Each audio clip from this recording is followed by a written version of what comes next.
শ্রী গুরু শ্রী শ্রী রাম ঠাকুর ফণীন্দ্র কুমার মালাকারকে গম্ভীর স্বরে বলিতে লাগিলেন, একবার গরম জল একবার ঠান্ডা জল দিলেন কেন? এটা কি পরিহাস? গরম জল দিলে গরমই দিতেন, নতুবা ঠান্ডা জল দিলে ঠান্ডাই দিতেন। দুইটার যে কোনো একটা ধৈরা রাখলেন না কেন? দুইটারে ধৈরা থাকলে কোনোটাই পাওয়া যায় না, হয় সত্য নয় মিথ্যা। দুইটার একটা ধৈরা থাকলে পার পাওয়া যায়। আপনিকেও এইরকম স্বভাব হইল কেন?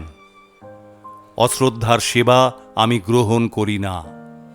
শ্রদ্ধায় দুর্বা পাতার রস দিয়া আমাকে ভোগ দিবেন, আমি সানন্দে ভোগ নিমু। অশ্রদ্ধার রাজভোগ আমি স্পর্শও করি না।